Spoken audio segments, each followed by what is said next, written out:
les marchés financiers avec IG Markets, CFD Trading. Bonjour, c'est Gilles du site boursicoté.com. Voici l'analyse technique des principales paires de devises du marché Forex, ainsi que l'analyse de l'or et du pétrole pour les matières premières. Nous sommes aujourd'hui le lundi 8 août 2011 et suite à la dégradation de la note de la dette américaine, eh bien, nous avons eu à l'ouverture des marchés donc hier une forte hausse de l'euro-dollar, ce qui s'explique par la baisse du dollar, mais qui a tout de suite comblé son gap. Alors c'est très intéressant, vous voyez, on a ouvert sur une forte hausse, on est venu combler le gap.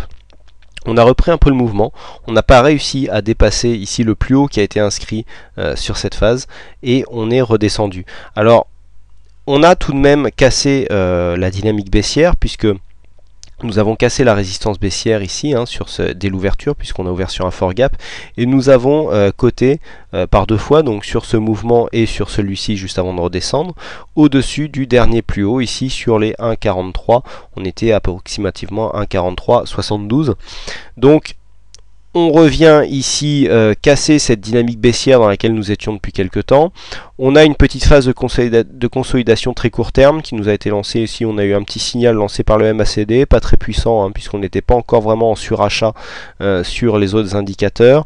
On a réintégré le trend quelque peu, mais tant que l'on n'a pas cassé le plus bas ici des 1,40,56, eh bien on peut dire que on peut être sur un changement de direction, à savoir une sortie de tendance baissière pour repartir à la hausse. La cassure n'est pas encore bien nette, mais on voit que du point de vue de la loi de Dow, ici on a marqué un plus haut que le précédent, et tant que le plus bas ici n'est pas cassé, eh bien on peut croire à un changement de direction. Pour l'instant le mouvement est en cours, donc on reste vigilant, possible changement donc de tendance très court terme.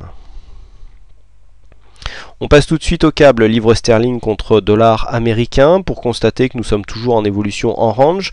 J'ai volontairement modifié les valeurs du range pour mieux coller un petit peu à la tendance. On s'aperçoit qu'ici la résistance appliquée sur le plus haut de cette bougie est significative par rapport au mouvement que nous avons eu hier à l'ouverture des marchés Forex. Donc un petit peu comme sur l'euro-dollar, on est venu monter, on a comblé le gap ici, on est revenu faire un deuxième test de la résistance et puis on a quasiment un double top, vous voyez, premier top ici, on revient consolider entre les deux, deuxième top et puis on redescend. Donc là l'objectif du double top est déjà consommé, on peut revenir tester le support ici du trend. Pour l'instant on est baissier au niveau des indicateurs, on a un petit rebond technique ici très court terme qui s'opère avec cette bougie verte, mais bon, la bougie n'est pas clôturée donc ça peut encore changer. Donc toujours évolution en range sur le moyen court terme avec des allers-retours qui restent jouables au sein donc de ces deux valeurs, à savoir à la hausse 1,64,80 et à la baisse 1,62,30. Dollar-yen avec la baisse du dollar qui se matérialise ici fortement sur le dollar-yen, puisque le yen qui est en tendance haussière, qui donc joue quelque part un petit, pas vraiment une valeur refuge, mais on commence un peu à placer sur le yen qui commence à paraître moins risqué. On avait eu une intervention ici et puis les cours redescendent puisque la hausse du yen reprend, et puis conjugué à une baisse du dollar nous fait une redescente rapide de ce mouvement ici. Alors bon, on pensait pouvoir repartir en dynamique haussière, mais là alors je ne sais pas pourquoi, mais mes retracements de Fibonacci sont partis, donc on va les remettre tout de suite. Voilà, on avait tracé un Fibo ici qui se terminait là, et on peut remarquer voilà le 61,8 ayant été cassé dès l'ouverture, et là on descend en direction du support ici des 77,50.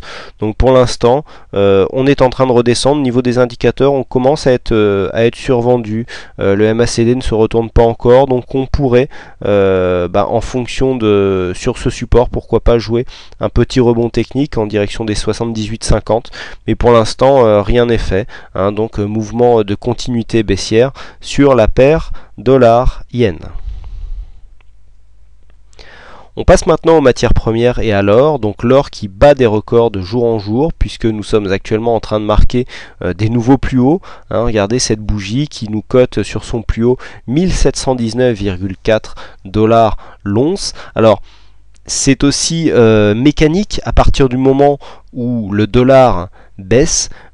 Si on considère que le métal jaune garde une valeur constante, eh bien il est normal que son cours monte pour compenser tout simplement la baisse du dollar. Donc ici, au niveau de l'or, on a un mécanisme qui est très simple. On a l'or qui joue son rôle de valeur refuge, puisque eh bien, les actifs actions et donc même obligataires concernant la dette souveraine des États-Unis commence à devenir plus risqué, même si les taux obligataires pour l'instant restent quasiment inchangés donc sur le long terme concernant les US, mais on a quand même des placements qui s'opèrent sur l'or qui joue vraiment là son rôle de valeur refuge, et donc conjugué à la baisse du dollar, eh bien on a une cotation ici du dollar d'once d'or fin qui s'envole, donc avec un nouveau record. Ici, je le rappelle, à 1719,4. Donc il est toujours délicat de se placer dans ce genre de marché à la hausse, puisqu'on a toujours peur d'acheter sur un plus haut. Donc personnellement, je confirme, on essaye de trouver un point d'entrée relativement correct. On n'en a pas énormément si on regarde les indicateurs. On est assez suracheté concernant le RSI et le stochastique. On peut trouver là sur le MACD là on avait un petit point d'entrée ici qui semble intéressant, mais qui n'était pas vraiment très marqué, puisqu'on avait des oscillateurs qui étaient bien hauts quand même. Donc assez difficile de rentrer sur ce marché, mais on voit bien ici que l'or joue pleinement son rôle de refuge. Et enfin on termine par le pétrole qui suit le cours des marchés actions, puisque c'est une crise de dette et de croissance. Donc qui dit dette et croissance dit perspective de moindre demande sur le pétrole, et donc des nouveaux plus bas. Alors on est venu marquer les mêmes plus bas que ce que nous avions eu la semaine dernière, donc vendredi, puisqu'avec un plus bas qui s'est opéré à 82,91 $, et bien aujourd'hui nous avons marqué un plus bas à 82,53 $. Donc là aussi le pétrole fortement impacté par tout ce qui se passe actuellement, par tous les problèmes macroéconomiques. On a peut-être trouvé un support ici sur la zone des 82-90, mais ça reste à confirmer. Il faudrait ici casser la résistance baissière qui passe par ces plus hauts pour confirmer un retour de mouvement haussier donc sur le pétrole. Là ça peut être intéressant de jouer un petit rebond tant que le support ici des 82-90 reste solide. Voilà donc pour ces analyses techniques. Vous êtes nombreux à m'écrire, je donne un peu plus de conseils en money management sur l'analyse du CAC. Les investisseurs forex étant plus habitués à jouer la hausse et la baisse, donc il y a par contre plus de conseils qui sont donnés sur l'analyse du CAC qui est un peu plus je dirais destiné à des gens qui ont une approche directionnelle, surtout à la hausse, donc les marchés étant très baissiers au niveau des indices. Il y a un peu plus de conseils à donner de ce côté là, donc si ça vous intéresse, beaucoup de conseils en money management notamment actuellement sur l'analyse du CAC 40, je vous invite donc, si vous êtes friand de ce genre d'informations, à les consulter. Voilà, je vous remercie encore une fois toutes et à tous pour votre attention, pour votre fidélité. Je vous donne rendez-vous dès demain pour de prochaines analyses techniques. Les marchés financiers avec IG Markets, CFD Trading.